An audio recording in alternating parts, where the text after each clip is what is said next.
매일 성경 묵상에 돕는 해설 가이드입니다. 안녕하세요. 묵상 코치입니다. 함께 읽고 나눌 말씀은 출애굽기 8장 16절에서 32절까지 말씀입니다. 먼저 16절에서 19절 읽겠습니다. 여호와께서 모세에게 이르시되 아론에게 명령하기를 내 지팡이를 들어 땅에 티끌을 치라 하라. 그것이 애굽 온 땅에서 이가 되리라. 그들이 그대로 행할세. 아론이 지팡이를 잡고 손을 들어 땅에 티끌을 치매 애굽 온 땅의 티끌이 다 이가 되어 사람과 가축에게 오르니 요술사도 자기 요술로 그같이 행하여 이를 생기게 하려 하였으나 못하였고 이가 사람과 가축에게 생긴지라. 요술사가 바로에게 말하되 이는 하나님의 권능이니이다 하였으나 바로의 마음이 완악하게 되어 그 말을 듣지 아니하였으니 여호와의 말씀과 같더라. 16절에서 19절은 여호와께서 이 재앙을 내리는 내용입니다. 셋째 재앙인 이 재앙은 바로에게 예고하지 않고 내리십니다. 예고를 하는 경우는 하나님께서 바로에게 선택할 수 있는 기회를 주시는 것이지만 예고가 없는 재앙은 심판의 성격이 강합니다. 즉 하나님의 명령을 무시한 것에 대한 벌인 것입니다. 하나님께서는 아론의 지팡이로 땅의 티끌을 쳐서 이를 만들라고 하십니다. 땅의 티끌을 이용하여 이를 만드는 것은 두 가지 의미를 가집니다. 첫째는 땅의 티끌은 우리 인간을 만드실 때 사용하신 재료로 인간도 이처럼 흙으로 만들어진 비천한 존재란 것을 상기시킵니다. 그리고 둘째는 땅의 티끌은 정말 셀 수가 없이 많습니다. 17절에서 모든 땅의 티끌이 이가 되었다라고 하는데 온 땅의 티끌을 전부 이로 만들면 그 수가 상상할 수 없을 만큼 많게 됩니다. 즉 이라는 곤충은 보잘것없지만 엄청난 수로 인해 애굽 사람들에게 심각한 재앙이 되었다는 것을 의미합니다. 여기서도 지팡이로 땅의 티끌을 치는 행동을 통해 하나님께서는 역사하셨다는 것을 분명히 보여주고 있습니다. 그리고 이들은 사람과 짐승들에게 생겨남으로써 이 재앙이 처음으로 직접 사람에게 해를 가하기 시작합니다. 애굽의 요술사들도 이 재앙을 그대로 따르려고 시도하였지만 따라하지 못하였고 드디어 이것이 하나님의 권능에 의해 일어난 이적이라는 사실을 그들이 고백하게 됩니다. 이들도 어느 정도 이적 행위를 할 줄 아는 자들이었기에 하나님의 능력을 가장 먼저 알아보고 고백한 것입니다. 이 재앙을 통해서 하나님께서는 인간이나 그들이 섬기는 다른 신의 능력을 훨씬 뛰어넘는 분이라는 사실을 알게 하셨습니다. 다음은 20절에서 24절입니다. 여호와께서 모세에게 이르시되 아침에 일찍 일어나 바로 앞에 서라. 그가 물 있는 곳으로 나오리니 그에게 이르기를 여호와께서 이같이 말씀하시기를 내 백성을 보내라.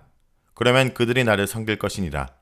내가 만일 내 백성을 보내지 아니하면 내가 너와 내 신하와 내 백성과 내 집들의 파리떼를 보내리니 애굽 사람의 집집에 파리떼가 가득할 것이며 그들이 사는 땅도 그러하리라.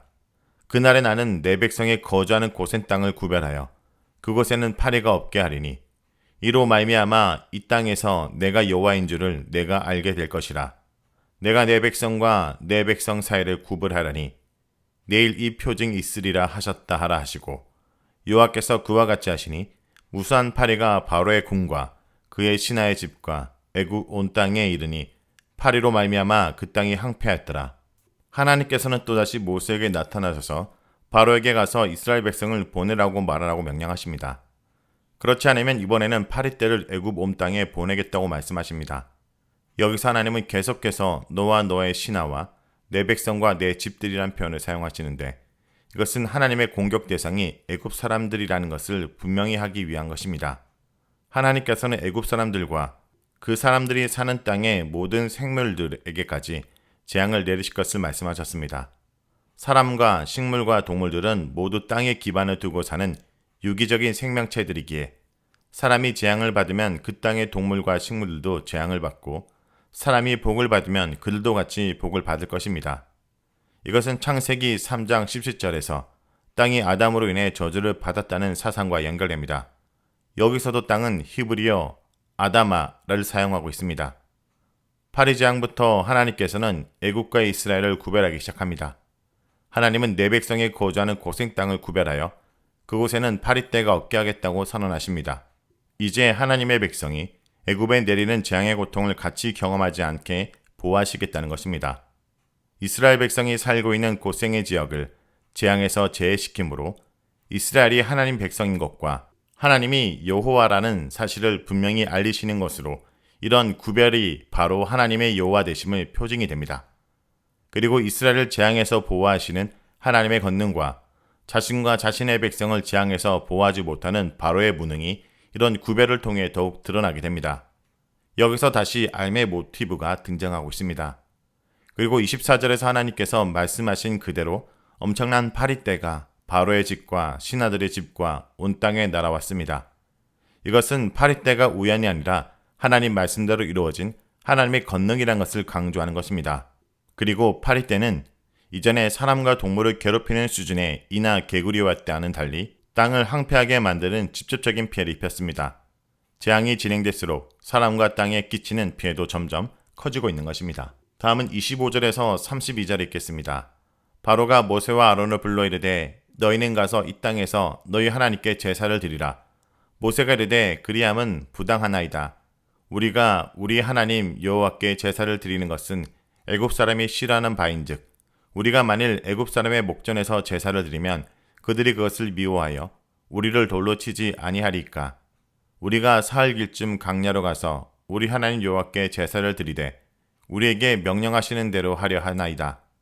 바로가 이르되 내가 너희를 보내리니 너희가 너희 하나님 여호와께 강야에서 제사를 드릴 것이나 너무 멀리 가지는 말라. 그런즉 너희는 나를 위하여 간구하라.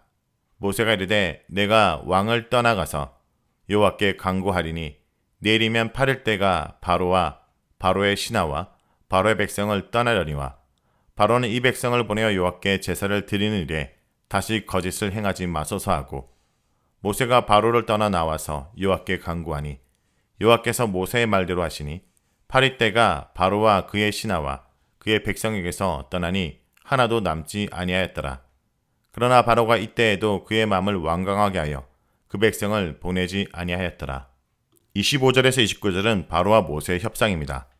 상황이 심각해지자 바로는 다시 모세를 불러 협상을 시도합니다. 그는 이 땅에서 너희 하나님께 제사를 드리라고 합니다. 하지만 모세는 이런 바로의 제안이 옳지 못하다고 평가합니다. 애굽 사람들이 여호와께 제사 드리는 것을 싫어하기 때문에 애굽 사람들이 보는 앞에서 제사를 드리게 되면 그들이 이것을 가만히 두고 볼 리가 없다는 것입니다. 이유는 두 가지인데 첫째는 애굽 사람들이 보기에는 여호와께 제사를 드리는 것이 이방신을 섬기는 것이기 때문에 별로 달갑지 않을 것입니다. 그리고 둘째 이유가 더 클 것인데 여호와가 애굽 땅에서 심각한 재앙을 내린 신이기 때문입니다. 그들은 네 번째 재앙을 통해 한편으론 여호와를 두려워하지만 또 한편으론 이스라엘 백성으로 인해 자신들이 고통을 받았다고 생각하여 매우 미워했을 것이기 때문입니다. 모세는 이런 재앙을 설명하고 백성들이 볼 수 없게 강야로 사흘기쯤 가서 제사를 드려야 한다고 주장합니다. 이런 모세의 주장에 바로는 강야에서 제사를 지내도 좋다라고 허락합니다.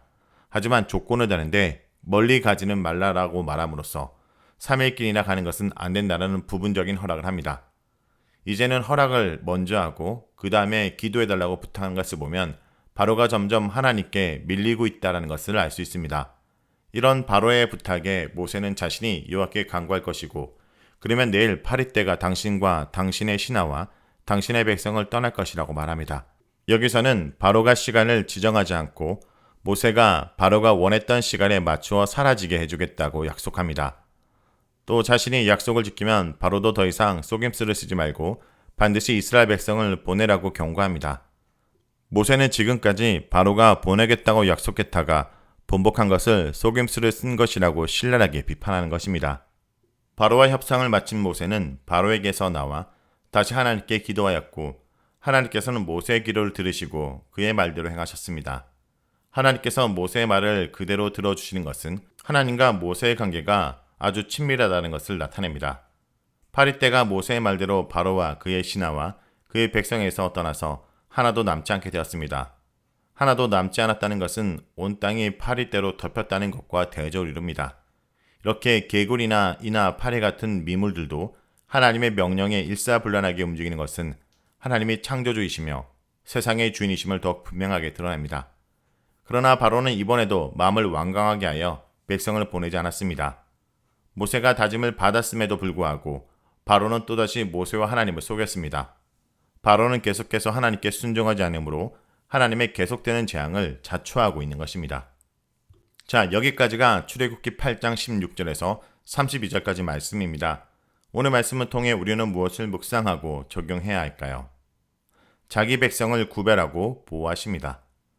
파리떼가 온 땅을 덮어 모든 사람과 가축이 신음할 때 곧선에 머문 이스라엘 민족은 평안히 하나님의 때를 기다렸습니다. 나를 하나님의 백성으로 삼아 구별해 주신 하나님의 은혜를 감사드리며 구별된 삶을 통해 하나님 백성됨을 오늘도 드러내는 주의 백성들 되길 간절히 기도드립니다.